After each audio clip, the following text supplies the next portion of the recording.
مرحبا مرحبا مرحبا یا مصطفیٰ، مرحبا مرحبا مرحبا یا مصطفیٰ، مرحبا پیام نور۔ مرحبا مرحبا یا بسم اللہ الرحمن الرحیم۔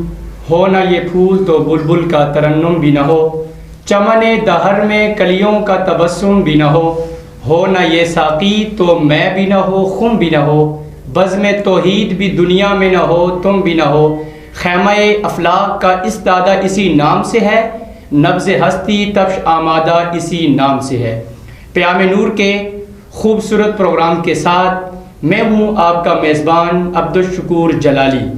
ناظرین، ربیع الاول کے سہانے اور پرنور لمحات میں جامعہ اسلام آباد کے زیر اہتمام 12 روزہ محافل میلاد مصطفیٰ صلی اللہ علیہ وسلم کے سلسلے میں آج کا یہ ہمارا پروگرام برکات ربیع الاول شریف کے موضوع کے ساتھ ہم آپ کی خدمت میں حاضر ہیں۔ ناظرین، یقیناً جب ربیع الاول شریف کا مہینہ آتا ہے تو ربیع الاول شریف کا مہینہ اپنے دامن میں بہت زیادہ برکتیں اور رحمتیں لے کر نازل ہوتا ہے۔ ان تمام امور پر گفتگو کرنے سے قبل آئیے ہم اپنے مہمان کی طرف چلتے ہیں۔ السلام علیکم ورحمۃ اللہ وبرکاتہ۔ وعلیکم السلام ورحمۃ اللہ وبرکاتہ۔ سب سے پہلے ڈاکٹر صاحب آپ کا بہت شکریہ، آپ نے اپنے قیمتی وقت سے ہمارے پروگرام کو آپ نے وقت دیا۔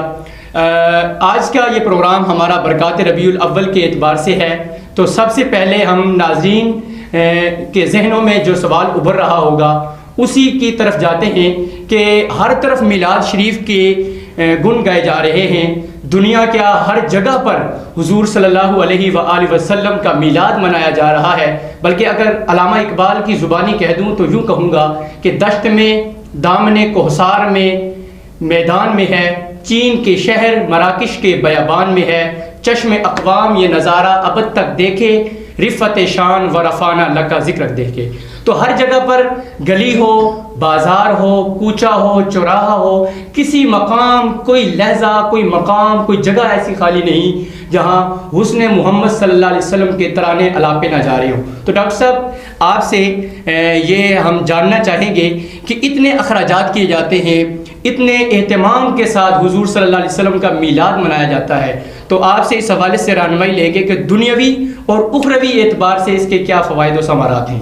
قرآن و حدیث کی روشنی میں آپ اس کی ہم سے وضاحت فرمائیں۔ بسم اللہ الرحمن الرحیم، نحمدہ ونصلی ونسلم علی رسول الکریم، اما بعد، فاعوذ باللہ من الشیطان الرجیم، بسم اللہ الرحمن الرحیم، لقد من اللہ علی المؤمنین اذ بعث فیہم رسولا، صدق اللہ مولانا العظیم، اللہم صلی وسلم علی سیدنا مولانا محمد وعلی آل سیدنا و مولانا محمد مبارک وسلم، صلاۃ و سلام علیک یا رسول اللہ وعلی آلک و اصحابک یا سیدی یا حبیب اللہ۔ نثار تیری چہل پہل پر ہزاروں عیدیں ربیع الاول، نثار تیری چہل پہل پر ہزاروں عیدیں ربیع الاول، سوائے ابلیس کے جہاں میں سبھی تو خوشیاں منا رہے ہیں۔ زمانے بھر کا یہ قاعدہ ہے جس کا کھانا اسی کا گانا، زمانے بھر کا یہ قاعدہ ہے کہ جس کا کھانا اسی کا گانا، تو ہم نعمتیں جن کی کھا رہے ہیں، گیت انہی کی گا رہے ہیں۔ حمد و صلوات کے بعد آج کے پیام نور کے اس پروگرام کے اندر اپنے پیارے آقا صلی اللہ علیہ وسلم کی ولادت باسعادت کے حوالہ سے پروگرام کے اندر شرکت کی سعادت حاصل ہو رہی ہے، تو یقیناً یہ بہت سعادت مندی کی بات ہے۔ اور پیام نور پروگرام جو جامعہ اسلام آباد کے زیر انتظام شروع ہوا، یہ جامعہ اسلام آباد کا انتہائی احسن اقدام ہے، جس کی جتنی بھی تحسین کی جائے وہ کم ہے۔ ہم دعا گو ہیں کہ اللہ رب العزت جامعہ اسلام آباد اور اس کے پورے جو پروگرام اور جتنے نیٹ ورکس ہیں، اللہ تعالیٰ سب کے اندر برکت عطا فرمائے۔ تو جہاں تک نبی اکرم صلی اللہ علیہ وسلم کی ولادت باسعادت کے اس مبارک مہینے کی اہمیت اور فضیلت اور برکات کے حوالے سے بات ہے، تو میں نے آیت کریمہ تلاوت کی، رب نے فرمایا لقد من اللہ علی المؤمنین اذ بعث فیہم رسولا۔ البتہ تحقیق اللہ تعالیٰ نے مومنوں پر احسان عظیم فرمایا، احسان عظیم کیا کہ ان میں اپنا پیارا نبی مبعوث فرمایا۔ بے شک. نبی اکرم صلی اللہ علیہ وسلم کی بعثت، آپ کی تشریف آوری جو ہے، یہ خود اللہ رب العزت کی بہت بڑی نعمت اور اس کا سب سے بڑا انعام ہے. اور جب آپ اللہ رب العزت کی سب سے بڑی نعمت اور انعام ہے تو اللہ رب العزت کی دیگر بھی نعمتیں اور برکتیں اور انعامات حضور کے دم قدم کے ساتھ وابستہ ہیں. بے شک بے شک. حضور تشریف لائے تو اللہ رب العزت کی عطا کا پیمانہ ہی بدل گیا. سبحان اللہ سبحان اللہ. پہلے انبیاء علیہ السلام کی امتوں کو رب تعالیٰ نے جو انعامات عطا فرمایا سب کو حساب سے، سب کو پیمانے سے عطا کیا جاتا رہا. بے شک. لیکن ہمارے آقا صلی اللہ علیہ وسلم تشریف لائے تو آپ کی ولادت کے بعد رب تعالیٰ نے اپنی عطا کا پیمانہ تبدیل فرماتے ہوئے اپنے پاک کلام کے اندر یہ الفاظ استعمال فرمایا. اللہ فرماتا ہے وَلِيُتِمَّ نِعْمَتِي عَلَيْكُمْ. سبحان اللہ. اب اپنی نعمت میں تم پر پوری کر دوں گا. سبحان اللہ. جیسے ہوتا ہے کہ اب سارے نعمتیں لٹا دینی ہیں. اب کوئی اور امت نہیں رہی، کوئی اور نبی نہیں رہا. بے شک. اب نعمتیں کس کو دینی ہے؟ خدا کے خزانے بے پائے ہیں. خدا کی نعمتیں جو ہے وہ انگنت ہیں، بے شمار ہیں، جن کا کوئی اندازہ نہیں ہے. تو رب تعالیٰ نے اپنے محبوب کو بھیجنے کے بعد اپنے محبوب کے امتیوں کو فرمایا وَلِيُتِمَّ نِعْمَتِي عَلَيْكُمْ. اب میں نے اپنی نعمتیں سارے کے سارے تم پر پوری کر دینی. اور پھر رب نے کمال کیا ہے، اپنے محبوب کو بھیجا ہے تو جو دین دیا وہ ایسا دین کی جو ناقابل تنسیخ ہے. جو قرآن دیا، کتاب دی، وہ آفاقی کتاب ہے. اور آپ کو جو رسالت و نبوت عطا فرمائے وہ آفاقی ہے. اور آپ کو جو عظمت اور شان عطا فرمائے، معجزات عطا فرمائے، وہ سارے آفاقی ہیں. اور اللہ رب العزت اپنے محبوب کو جہاں سارے نعمتوں کا جامع اور ساری نعمتوں کا سبب اور ذریعہ بنا کر بھیجا، وہاں سارے جہانوں کے لیے اپنے محبوب کو رحمت بنا کر بھیجا. تو ساری نعمتیں حضور کے دم قدم سے ہیں. حضور تشریف لائے تو پہلے ساری امتوں کو ان کے اعمال کا ثواب جو تھا وہ عمل کے مطابق ملتا تھا. حضور تشریف لائے، ہمارے آقا تشریف لائے تو اللہ رب العزت نے اپنے محبوب کی امت کو جو اعمال کی جزا دینی ہے اس کی سٹارٹنگ 10 سے کی ہے. سبحان اللہ. 10 سے لے کر 700 گنا تک اس امت کا ثواب ہے. تو یہ ساری حضور کی آمد کی برکت ہے. یعنی پہلے امم میں جو نیکی دی جاتی تھی یا کسی عمل کا جو اجر دیا جاتا تھا وہ دگنا نہیں تھا. اگر ایک کریں گے تو اس کا ایک ہی جو آپ کو اجر ملے گا. لیکن جب حضور نبی رحمت صلی اللہ علیہ وسلم کی تشریف آفری ہوئی تو آپ صلی اللہ علیہ وسلم کی آمد کی وجہ سے اللہ تعالیٰ نے ہر عمل کو دگنا کر دیا. بلکہ 10 گنا سے سٹارٹنگ ہے. سبحان اللہ. ابتدا جو ہے 10 سے ہے اور 700 گنا تک اس کی کاؤنٹنگ ہے. اس کے بعد پھر آپ فرماتا ہے اللہ یضاعف لمن یشاء. اللہ تعالیٰ اس سے بھی زیادہ جس کو عطا کرنا چاہے عطا فرماتا ہے. سبحان اللہ. اور اس کے ساتھ حضور تشریف لائے تو اللہ رب العزت نے وہ محیط عذاب اٹھا لیا. اللہ رب العزت نے فرمایا ما کان اللہ لیعذبہم وانت فیہم. اے محبوب اب اللہ کی شایع نشان نہیں ہے کہ آپ تشریف لا چکے ہیں، آپ ان کے اندر موجود ہیں جی. تو اب ان کو عذاب ان پہ نازل ہو، ان کو عذاب دیا جائے. اللہ رب العزت کے شایع نشان نہیں. اور وہ محیط عذاب اٹھانے کی وجہ اور سبب رب نے فرمایا وانت فیہم، آپ ان میں موجود ہیں. حضور کی موجودگی جو ہے یہ عذاب سے ٹلنے اور محیط عذاب سے حفاظت کا سبب اور ذریعہ ہے. بے شک بے شک. تو نبی اکرم صلی اللہ علیہ وسلم تشریف لائے تو اللہ رب العزت نے ہر طرف جو ہے وہ اپنی رحمتوں کی برسات کی. بے شک. بلکہ ہم روایات میں پڑھیں تو اتنی برکات اور اتنے اللہ رب العزت کے انعامات ہوئے کہ حضور کی آمد سے پہلے قحط کا ماحول تھا. جس سن حضور تشریف لائے یہ عام الفیل کا سال تھا. تاریخی نقطہ نظر سے دیکھا جائے تو اس سال کو تاریخ نے آج تک سنۃ الفتح والابتہاج لکھا ہے. سبحان اللہ. کہ وہ کشادگی اور در و تازگی کا سال ہے. حضور تشریف لائے تو جو خشک درخت ہے وہ پھلوں سے لد گئے. رب تعالیٰ نے اپنے محبوب کو بھیجا تو اس سال میں رب تعالیٰ نے جو ہے جن کی اولاد ہونی تھی اللہ رب العزت نے بیٹے عطا فرمائے. یہ حضور کی آمد پر خوشی، حضور کی آمد کا اہتمام، ہمارے آقا کی آمد پر رب تعالیٰ نے یہ انعامات تقسیم فرمائے. اب یہ کہ حضور تشریف لائے تو اس مہینے کے اندر برکات جو ہے وہ حاصل ہوتی ہیں، وہ کیا ہیں؟ تو اس حوالے سے ہمارے بزرگان دین نے، ہمارے اسلاف نے لکھا ہے کہ جس مہینے میں حضور تشریف لائے ہیں اور جس رات کو حضور تشریف لائے وہ رات جو ہے ساری راتوں سے افضل والا ہے، یہاں تک کہ لیلۃ القدر سے افضل والا ہے۔ وجہ کیا ہے؟ وجہ یہ ہے کہ لیلۃ القدر تو حضور کی وجہ سے ملی نا، قرآن حضور کی وجہ سے ملا، رمضان حضور کی وجہ سے ملا، یہ ساری نعمت تو حضور کی وجہ سے ملی۔ تو جو حضور تشریف لائے وہ لیلۃ المیلاد کا جو تشریف لائے، تو گویا کہ ساری نعمتوں کا سبب اور ذریعہ حضور کی ذات ہے، باعث تخلیق کائنات حضور کی ذات ہے۔ تو جس رات کو حضور تشریف لائے اس رات کی عظمت ہے، فضیلت ہے، اور جس مہینے میں ہمارے آقا صلی اللہ علیہ وسلم تشریف لائے وہ مہینہ مبارک اور برکتوں والا مہینہ ہے۔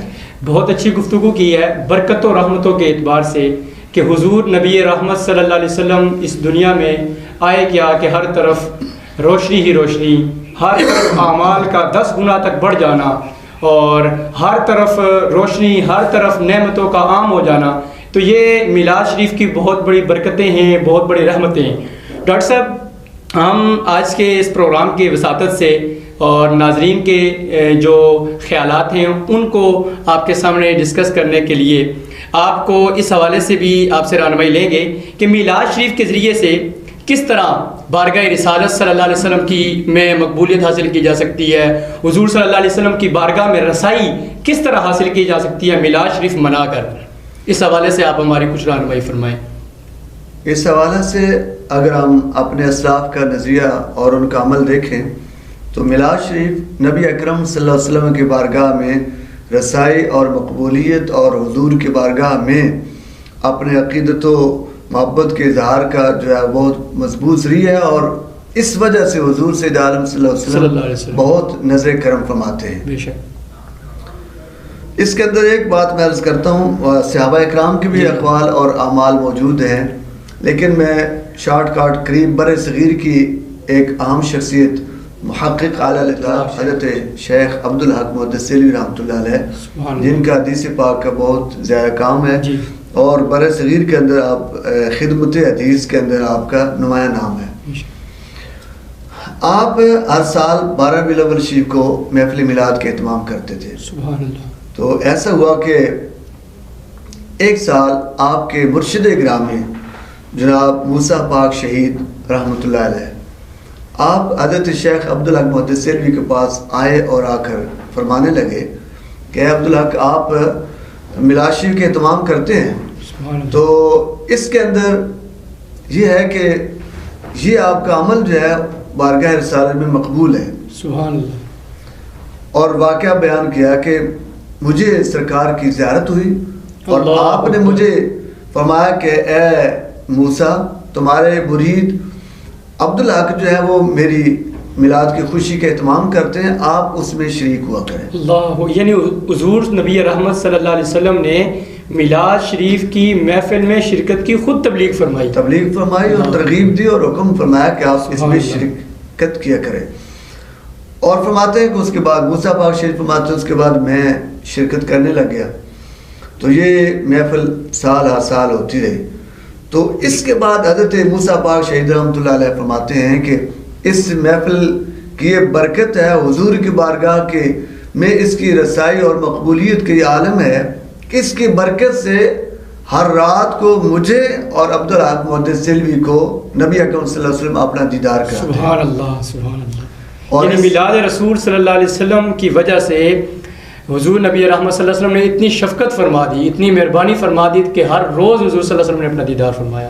جی، تو جہاں تک اس پہ خرچ کرنے کے حوالے سے بات ہے، میں یہ واقعہ اور یہ قول حضرت حسن بصری رحمۃ اللہ علیہ جو سید التابعین، آپ فرماتے ہیں کہ لو انفق مثل احد ذهبا انفقت على مولد النبی صلی اللہ علیہ وسلم، آپ فرماتے ہیں میرا دل اور میرا جذبہ یہ ہے اگر احد پہاڑ کے برابر میرے پاس سونا ہو، وہ سارے کا سارا مال اور جو دولت ہے وہ میلاد نبی پر میں لوٹاؤں، اتنا آپ کا جذبہ۔ ظاہر بات ہے اس کے اندر حضور کے بارگاہ میں قبولیت، حضور کے بارگاہ میں رسائی، اور نبی اکرم صلی اللہ علیہ وسلم کی جو اس سے خوشنودی حاصل ہوتی ہے اور بہت بڑی سعادت کی بات ہے۔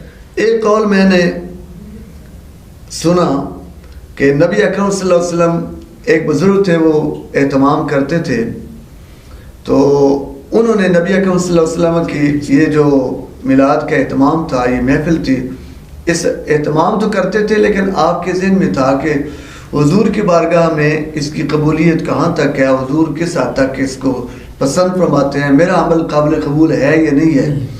اس حوالے سے ان کے ذہن میں یہ تردد اور خلش تھا. آپ فرماتے ہیں کہ میرے اس خلش کے پیش نظر نبی اکرم صلی اللہ علیہ وسلم سرکار کی مجھے زیارت ہوئی تو آپ نے یہ فرمایا کہ من فرح بنا فرحنا بہ، جو ہمارے ساتھ خوش ہوتا ہے ہم اس کے ساتھ خوش ہوتے ہیں. اس سے حضور کی خوشی کا اندازہ ہوتا ہے کہ جو حضور کی آمد پر خوشی کا اظہار کرتا ہے نبی اکرم صلی اللہ علیہ وسلم اس سے خوش ہوتے ہیں.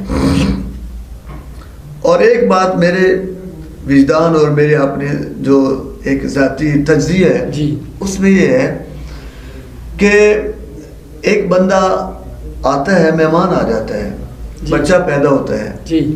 اب اس بچے کی پیدائش پر یا مہمان کی آمد پر ایک بندے کو خوشی نہ ہو تو اس کے بعد اگلا اہتمام نہیں ہو سکتا. آمد پر خوشی جو ہے یہ بہت بنیادی چیز ہے. تو حضور کی ولادت پر جو خوشی ہے، حضور کی آمد پر جو خوشی ہے، یہ بنیادی چیز ہے. حضور کے لائے ہوئے نظام پر خوشی، حضور کے دیے ہوئے دین پر خوشی، حضور کے دیے ہوا جو پورا ایک نظام زندگی ہے اس پر خوشی کی بنیاد یہ ہے کہ حضور تشریف لائے تو اس پر خوشی کا اظہار کرنا چاہیے، کیونکہ ساری نعمت اللہ رب العزت حضور کی وجہ سے دی ہے. بلکہ یہ معاملات بڑا پرانا ہے. حضور کی آمد سے پہلے حضور کی آمد کے چرچے تھے، بلکہ یہود و نصارہ اپنے وقت کے اندر وہ ان کے ادیان جو تھے وہ حق تھے، اور کفار و مشرکین کے مقابلے میں ظاہر بات آسمانی ادیان کے حامل یہود و نصارہ تھے. تو حضور کی آمد سے پہلے تو حضور کا واسطہ دے کر وہ دعائیں کرتے تھے، حضور کا واسطہ دے کر وہ آفتوں اور مصیبتوں کا مداوع کرتے تھے. جب حضور تشریف لائے تو اس حوالے سے جو میں نے شعر عرض کیا کہ نثار تیری چہل پہل پر ہزاروں عید ربیع الاول، سوائے ابلیس کے جامع سبھی تو خوشیاں منا رہے ہیں. مرحبا مرحبا مرحبا یا مصطفیٰ، مرحبا مرحبا مرحبا یا مصطفیٰ، مرحبا مرحبا مرحبا یا. اور بریک سے پہلے ہم گفتگو کر رہے تھے کہ حضور صلی اللہ علیہ وسلم کی آمد کے سلسلے میں جو مسلمان تھے ان کو خوشی ہوئی اور جو شیاطین ہیں وہ پریشان ہوئے. تو آئیے اس سلسلے کو آگے بڑھاتے ہیں. ڈاکٹر صاحب مزید بھی کچھ ایسے لوگ ہوں گے، ایسے شیاطین سوچ کے کچھ کنسیپٹ اور اذہان اس طرح کے ہوں گے کہ جو حضور صلی اللہ علیہ وآلہ وسلم کی آمد میں ان کو پریشانی لاحق ہوگی. ہاں، اس حوالے سے یقیناً جہاں خوشی ہوتی ہے بہت سے لوگ خوش ہوتے ہیں تو وہاں کئی لوگوں کو پریشانی بھی ہوتی ہے، ایک فطرتی سی چیز ہے. تو نبی اکرم صلی اللہ علیہ وسلم کی ولادت باسعادت ایک اللہ کی عظیم نعمت اور اللہ کا عظیم اور کمال کا انعام تھا. یہاں ویسے تو پوری کائنات اور پورے جہان کے اندر خوشی کا سما تھا، تو شیطان پریشان ہوا تھا. اور ظاہر بات اس نے دیکھا کہ پہلے تو لوگ میں گمراہ کرتا تھا اور وہ جہنم کے ایندھن بنتے تھے، تو اب تو ایسی صورتحال بنے گی کہ اس نبی کی آمد اور اس کی نسبت سے، اس کے دم قدم سے اللہ رب العزت کے عطا کے پیمانے بدل جائیں گے، اس کی بخششیں عام ہو جائیں گی، کرم عام ہو جائے گا. تو میں لوگوں کو کیسے گمراہ کروں گا؟ اور پہلے تو توبہ بھی بسا اوقات مشکل ہو جاتی تھی، اور توبہ کے اندر بنی اسرائیل کے اندر ان کی توبہ کی قبولیت یوں ہوئی کہ ان کو ایک دوسرے کو قتل کرنا پڑا. تو حضور کی آمد پر تو ایسا تھا کہ بس ندامت کے آنسو بہائیں تو بس گناہ معاف، اللہ رب العزت جو ہے وہ کرم اس کا جوش میں آ جائے گا. تو یہ سارے لوگ جو ہے میں جو ہزار کوشش کے باوجود گمراہ کروں گا، پھر حضور کی ذات کی نسبت کی وجہ سے اللہ رب العزت کی بارگاہ میں وہ گڑ گڑائیں گے تو اللہ رب العزت ان کو معاف کرے گا. تو یہ پریشانی شیطان کو. لیکن اس کے ساتھ ساتھ جو سابقہ دیان والے یہود و نصارہ تھے ان کو بھی پریشانی ہوئی. اس کی وجہ یہ تھی کہ ہزار سال سے نبوت رسالت بھی ان کے ہاتھ تھی اور بادشاہت بھی ان کے پاس تھی. ان کا گمان یہ تھا حضور کی آمد کی وہ خوشخبری بھی دیتے تھے، ان کو گمان یہ تھا کہ حضور تشریف لائیں گے تو یقیناً بنی اسرائیل ہی میں سے تشریف لائیں گے، کیونکہ نبوت بھی بنی اسرائیل میں، رسالت بھی بنی اسرائیل میں، بادشاہت بھی بنی اسرائیل میں، ساری عزتیں رب تعالیٰ نے بنی اسرائیل کو عطا فرمائے. تو ایسے میں ان کا یہ گمان تھا کہ یہ آخری جو اللہ کا انعام ہے وہ بھی بنی اسرائیل پر ہوگا، لیکن یہ تو اللہ کا فضل ہے. ذالک فضل اللہ یؤتی من یشاء، اللہ تعالیٰ جس کو فضل چاہے عطا فرما دیتا ہے، جس کو چاہے دیتا ہے. اس کی تقسیم اپنی ہے، اس کا کرم اپنا ہے، اور وہ جو کرے اس سے کوئی پوچھنے والا نہیں ہے. تو ہمارے آقا کی جو ولادت ہے، بعثت ہے، یہ بنی اسماعیل میں ہوئی. تو اس وجہ سے وہ حاسد ہو گئے، تو اس کی پریشانی انہیں ہوئی. اس کا واقعہ سیرت کی کتابوں میں ملتا ہے. حضرت سیدہ ام المومنین عائشہ صدیقہ رضی اللہ تعالیٰ عنہا سے روایت ہے، آپ فرماتے ہیں کہ جب سرکار کی ولادت ہوئی نا تو ایک راہب مکہ مکرمہ میں رہتا تھا. تو جو ہی جس رات کو سرکار کی ولادت ہوئی تو اس نے لوگ دوڑائے کہ آپ دیکھیں کہ اس رات کو کوئی بچہ پیدا ہوا ہے. تو اب جب گھومے پھرے تو پتہ چلا کہ عبداللہ بن عبد المطلب کے ہاں جو ہے وہ در یتیم پیدا ہوا. سبحان اللہ. تو اب جب وہ آیا نا، جب اسے پتہ چلا کہ فلاں گھر میں بچہ پیدا ہوا، ولادت ہوئی ہے، تو وہ خود آگے بنفس نفیس وہ راہب آیا. آ کر اس نے جب دیکھا تو اس نے کہا کہ وہ بچہ مجھے دکھاؤ. نبی اکرم صلی اللہ علیہ وسلم کو جو ہے اٹھا کر ان کے سامنے پیش کیا گیا، اور جو نشانی تھی سرکار کی مور نبوت کاشانوں کے درمیان ہوگی، باقی جو نشانیاں تھیں، اس راہب نے جو ہی حضور کو دیکھا اور کاشانہ نبوت کے درمیان سے وہ مور نبوت دیکھ لی، تو وہ روایت میں آتا ہے کہ خر مغشیاً، وہ راہب یہ دیکھ کر بے ہوش گر گیا، بے ہوش ہو کر گر گیا.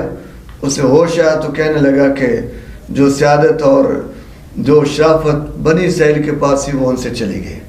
اور اس کے بعد کہنے لگا کہ اے عرب والو، اے قریشی ہو، اللہ تعالیٰ نے تم پر عظیم احسان کیا ہے. یہ بچہ جو پیدا ہوا ہے اس کی وجہ سے عربوں کو بڑی عزت ملے گی، اور اس پر وہ آخری دین آئے گا، اور اس پر وہ آخری کتاب نازل ہوگی، اور اس کا ڈنکا جو ہے پورے جہان پہ بجے گا، اور ہر طرف شور ہوگا، ہر طرف سے اس کا نام اور اس کا چرچا ہوگا. تو یہ حضور کو دیکھ کر جو ہے وہ غش کھا کر گر گیا، بے ہوش ہو گیا کہ وہ عزت و سیادت جو ہے وہ ہم سے چلی گئی. تو بے ہوش ہوئے یا جو ہے وہ غش جنہیں پڑے وہ یہود و نصارہ تھے اور شیطان تھا. باقی جو سلیم الفطرت تھے انہیں خوشیاں ہوئیں، اور پھر رب تعالیٰ کا جو خوشیوں کا نظام ہے وہ ان اسباب کا محتاج نہیں ہے، اس نے تو سارے جہاں سے خوشی منوائی تھی. یعنی سلیم الفطرت لوگوں کو حضور نبی رحمت صلی اللہ علیہ وسلم کی آمد میں بڑی خوشی لائق ہوئی، اور جو دیگر شیاطین سوچ کے لوگ تھے ان کو تکلیف محسوس ہوئی. ڈاکٹر صاحب آپ سے یہ بھی جاننا چاہیں گے کہ آپ محافل میلاد میں جاتے رہتے ہیں، دور دراز کے سفر بھی آپ طے کرتے رہتے ہیں، تو نسل نو کے اذہان کو کیسے مفلوج و معاف ہونے سے بچایا جا سکتا ہے میلاد شریف کی محافل کی وجہ سے؟ کیا ایسی صورتحال ہے کہ مستقبل قریب میں نسل نو کے اذہان میں ایک انقلاب پیدا ہو، میلاد شریف کی محافل کے صدقے سے لوگ عشق رسول کی جو ایک سرشاری ہے اس میں آ جائیں، حضور نبی رحمت صلی اللہ علیہ وسلم کی محبت کی وجہ سے وہ دین کی تابع داری میں آ جائیں؟ کیا کوئی اس طرح کا انقلاب نوجوانوں کی اذہان میں پیدا ہوتا ہے؟ یقیناً کیوں نہیں ہے. ہمارے آقا نے فرمایا ادب اولادکم علی ثلاث خصال، کہ اپنے اولاد کی تربیت جو ہے 3 خصلتوں پر کرو. اور وہ 3 خصلتیں کون سی؟ آپ نے کہا حب نبیکم و آل بیتی و تلاوت القرآن. تو اپنے نبی کی محبت، اپنے نبی کی آل کی محبت اور تلاوت قرآن، یہ 3 نکاتی ایجنڈا تربیت کا سرکار نے دیا ہے. جی تو اب حب نبی جو ہے یہ انقلاب کا سب سے بڑا پیش خیمہ ہے. بے شک. اور آج خصوصی طور پر جو مسلم نوجوان ہیں نا وہ ایک مایوسی کا شکار ہے، اور وہ ماڈرن چیز کی تلاش میں ہے. اور ہمارے ذہن میں یا نوجوانوں کے ذہن میں یا اس جو اپنے دینی روایات سے ناآشنا لوگ سمجھتے ہیں کہ شاید جو مغرب کی ثقافت ہے وہ کوئی ماڈرن چیز ہے. حالانکہ یہ ماڈرن چیزیں نہیں، یہ تو جاہلیت کے دور میں یہ ساری سیاہکاریاں موجود تھیں. اسلام سب سے ماڈرن جو ہے وہ مذہب ہے اور نظریہ ہے اور سب سے ماڈرن دین ہے. باقی سارے ادیان تو منسوخ ہو گئے, یہ قیامت تک رہے گا. سب سے نیا دین یہ ہے. جی تو نبی اکرم صلی اللہ علیہ وسلم کی محبت جو ہے سب سے بڑا جو ہے انقلاب کا ذریعہ ہے. تو اس محبت کو پیدا کرنے کے لیے اپنے نبی کا ذکر جو ہے وہ ضروری ہے. یعنی محافل میلاد کی وجہ سے لوگوں کے ذہنوں میں نسل نو کے جو مستقبل کی جو تیاری ہے وہ حسن و خوبی کے ساتھ ادا کی جا سکتی ہے. ڈاکٹر صاحب, ہم قبل اس سے کہ اپنے پروگرام کو اینڈ کے مراحل کی طرف لے کے جائیں, یہ سوال بھی چونکہ ناظرین کے لیے بھی اس میں بڑی افادیت ہے, بڑا اس میں استفادہ ہے کہ کرونا وائرس کا یہ دورہ ہے, وباؤں نے پوری دنیا کو اپنے لپیٹ میں لے لیا ہے. اس ماحول میں کہ دنیا پوری وباؤں کی وجہ سے وہ پریشان ہے, وباؤں کی وجہ سے ساری دنیا کیا نام ہے تکلیف میں مبتلا ہے, تو کیا اس وقت میلاد شریف کا اوپر سے موسم بھی آ گیا, تو کیا میلاد شریف کی وجہ سے کوئی ایسی صورت ہے کہ جس سے وباؤں کو دور کیا جا سکے, یا میلاد شریف کی محافل کے ذریعے سے یا میلاد شریف کے وظائف کے ذریعے سے ان تکلیفات سے دوری ہو جائے, وباؤں سے امت مسلمہ کو چھٹکارا حاصل ہو جائے؟ کیا کوئی اس طرح کی صورت ہے؟ یقیناً صورت ہے, اور خود میلاد شریف کا جو تذکرہ اور محافل ہیں یہ بہت بابرکت ہے. لیکن وہ پہلا جو سوال تھا وہ تھوڑا سا میں اس کو مکمل کرنا چاہتا ہوں کہ نسل نو میں انقلاب کیسے. اس میں صرف یہ ہے کہ محافل میلاد کے اندر آپ کا ذکر ہوتا ہے, جب آپ کے اوصاف بیان ہوتے ہیں, آپ کی آمد پر جو خرقیات واقعات پیش ہوئے یہ بیان کیا جاتا ہے, تو اس سے اپنے نبی کی اہمیت اور محبت دل میں جاگزی ہوتی ہے. اب وہ محبت بڑھے گی تو اتباع خود بخود ہونا شروع ہو جائے گی. خشک اتباع یا سیرت پہ عمل جو ہے وہ مشکل ہے. سب سے پہلے تو شخصیت کی جو اہمیت ہے وہ ذہن میں بیٹھنی چاہیے, محبت ذہن میں بیٹھنی چاہیے. ہمارے بزرگ تو محبت کے اندر یہاں تک پہنچے, حضرت مجدد الفسانی رحمۃ اللہ علیہ فرماتے ہیں کہ میرے دل میں تو محبت رسول اتنی زیادہ غالب ہے کہ اب محبت خدا بندی جو ہے وہ بھی بواسطہ محبت رسول حاصل ہے. یعنی ہمارے بزرگوں نے تو یہ جو ہے وہ طریقہ بتایا کہ محبت نبوی اتنی غالب ہو, جب یہ محبت غالب آ جائے تو پھر اس کے بعد یہ بتانے کی ضرورت نہیں کہ بیٹھ کر کھاؤ یا یوں کھاؤ, یہ کرو, سر ڈھانکو, داڑھی شریف رکھو. بس جب اتنا پتہ چل جائے گا کہ داڑھی شریف رکھنا سنت نبوی ہے, آٹومیٹیکلی نوجوان سنت نبوی پہ عمل کریں گے.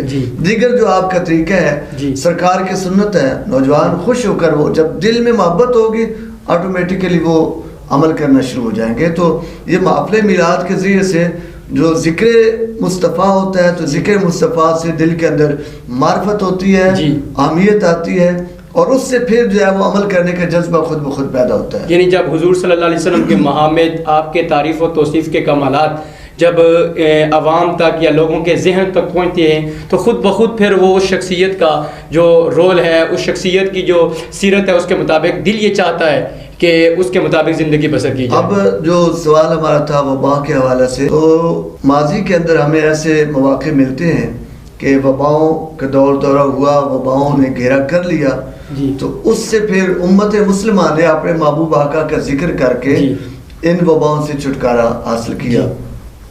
اس کے اندر ہمارے اس علاقہ مطلب جو موجودہ پاکستان موجودہ بر صغیر کا اہل موجودہ پاکستان ہے, تو یہ جلال پر پیر والا ملتان کا علاقہ, جامبو کا ایک علاقہ ہے.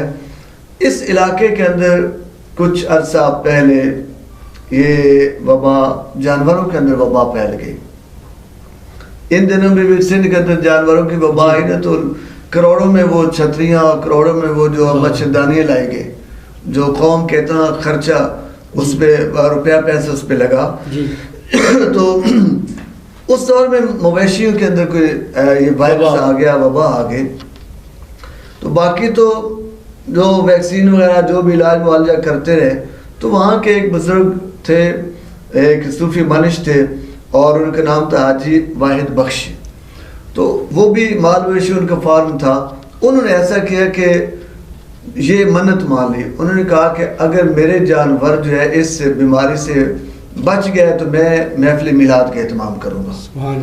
اب ہوا یوں کہ اس سے منت مان لی تو اللہ نے کرم کیا، اس کے مال مویشی اس بیماری سے محفوظ ہے۔ وہ وقت گزر گیا تو ڈیرہ اسماعیل خان سائڈ کے ایک بزرگ تھے جناب حافظ غلام محمد صاحب، یہ تبلیغی دورہ وغیرہ کرنے کے لیے اس علاقے میں جاتے تھے۔ جب یہ گئے وہاں اس علاقے میں تبلیغی دورہ کیا، واضح نصیحت کی، لوگ آپ کے پاس بیٹھتے، دینی رہنمائی حاصل کرتے۔ اس دوران وہ حاجی باعث بخش صاحب نے کہا کہ ایسا ہوا کہ جب یہ وبا آئی، جانور بیمار ہونے لگے، بیماری اور مرض ہے، تو میں نے یہ منت مانی تھی کہ اگر میرے جانور اس مرض سے محفوظ رہتے ہیں تو میں محفل میلاد کروں گا۔ تو یہ حافظ غلام صاحب جو تھے، بزرگ تھے، وہ بڑے خوش ہوئے۔ تو اتفاق سے میلاد شریف کا مہینہ تھا، تو آگے سوار کا دن بھی آ گیا، پیر کا دن آ گیا، تو انہوں نے خوشی کا اظہار کیا، کہا کہ حاجی صاحب پھر ایسا ہے کہ علاقے پورے کے اندر اعلان کروا دیں کہ کل سوار ربیع الاول شریف کا پہلا پیر کا دن بھی آ گیا، کل بہت بڑی جو ہے وہ محفل میلاد کا اہتمام پورے علاقے کے اندر اعلان کروا دیا گیا۔ اور اس کے بعد پھر محفل ہوئی۔ محفل کا بھی بڑا عجیب سما تھا، بہت گرمی تھی، لوگوں نے گرمی کی شکایت کی تو وہ دعا کے ابھی کوشش اور اہتمام کر رہے تھے، زور کے وقت ہم نماز کے بعد دعا کریں گے بارش کے لیے، تو ایسا ہوا کہ دعا کرنے سے پہلے چھما چھم بارش ہوئی۔ بارش کے بعد پھر جو وہ حافظ صاحب نے بیان کیا اور محفل میلاد کے حوالے سے، تو بعد میں انہوں نے پھر کہا کہ اس محفل کو آپ نے کنٹینیو رکھنا ہے۔ تو وہ رائٹر لکھتے ہیں یہ واقعہ جو ہے میاں Abdur Rahman Naseem deputy assistant controller of accounts air force سے، انہوں نے اپنی کتاب تذکرہ میلاد کے اندر ذکر کیا ہے۔ تو انہوں نے کہا تب سے لے کر آج تک وہاں بڑے احتشام کے ساتھ محفل میلاد سبحان اللہ۔ تو جانوروں کے اندر ایک وائرس آیا تو انہوں نے یہ محفل میلاد منانے کی منت مانی، تو اللہ تعالیٰ نے اس کو محفوظ رکھا۔ یعنی باقی تمام کے جو جانور ہیں وہ اس وبا کی وجہ سے حادثے کا شکار ہو گئے، لیکن جس شخص نے میلاد شریف کی منت مانی تھی کہ اگر میرے جانور بچ گئے تو میں میلاد شریف اپنے گھر میں کراؤں گا، تو سامعین و ناظرین میلاد شریف کی برکت سے بہت اہم ہے، میں وہ بھی عرض کرتا ہوں بالکل مختصر وقت میں۔ یہ علامہ شیخ التھانوی مشہور نام ہے، دیوبند مکتبہ فکر کے رہنما ہیں، تو انہوں نے کتاب نشر الطیب کے نام سے ایک کتاب لکھی ہے۔ تو کتاب کے آغاز کے اندر اس کا سبب تالیف لکھتے ہوئے انہوں نے لکھا ہے، کہتے ہیں کہ ایسا ہوا کہ یہ 1329 سال جو ہے 1329 ہجری کا سال جو تھا، آج سے تقریباً 100 سال 110 سال قبل کی بات ہے۔ تو وہ کہتے ہیں کہ ہر طرف جو ہے تعاون کا دورہ تھا، تعاون، اس کے علاوہ دیگر جو ہے وہ وبائیں تھیں، پریشانیاں تھیں، اور جو باطنی امراض ہیں وہ اپنی جگہ پر تھے، اضطراب اور پریشانی کی کیفیت تھی۔ تو کہتے ہیں میرے دل میں یہ خیال آیا کہ ہمارے بزرگوں کا یہ معمول رہا ہے کہ ایسی وبائیں آتی تو وہ پھر جو ورد وظائف یا تذکرہ نبوی اور نبی اکرم صلی اللہ علیہ وسلم کے مدح اور جو نعت کے حوالے سے اہتمام کرتے، ذکر اذکار کے اہتمام کرتے، تو جو بلائیں ٹل جاتی تھی۔ اس کے اندر انہوں نے یہی کوٹ کیا ہے، قصیدہ وردہ شیخ علامہ بصری نے اپنے فالی کے دوران لکھا تھا، رب تعالیٰ نے کرم کیا اور خود سرکار نے زیارت بھی کرائی اور دست مبارک بھی پھیرا، اور ان کا جو فالی تھا وہ ٹھیک ہو گیا۔ حسن حسین کتاب ہے، وہ بھی ایسے وبائی دور میں لکھی گئی، اور بخاری شریف کا ختم وبائی ماحول میں کیا جانا یہ بھی مجرب ہے۔ تو علامہ شیخ التھانوی لکھتا ہے کہ میں نے یہ سوچا کہ ایسے ماحول کے اندر اگر حضور کے ذکر پر مشتمل کتاب میں ترتیب دوں، تو کہتے ہیں میرے دل میں یہ بات یقین کے ساتھ بیٹھ گئی کہ ہمارا علاقہ جو ہے وہ تعاون سے محفوظ رہے گا۔ تو کہتے ہیں میں نے کتاب لکھنا شروع کی جس کے اندر آپ کی ولادت کے واقعات، سیرت اور اس کے ساتھ درود شریف، تو ان سارے معاملات پر، ان سارے جو ہے موضوعات پر میں نے کتاب لکھی۔ تو کہتے ہیں دل میں راسخ تھا کہ حضور کا تذکرہ ہوگا، بار بار درود شریف لکھیں گے، میلاد کے واقعات ہوں گے، تو اس برکت سے ہمارا علاقہ جو ہے تعاون سے بچ جائے گا۔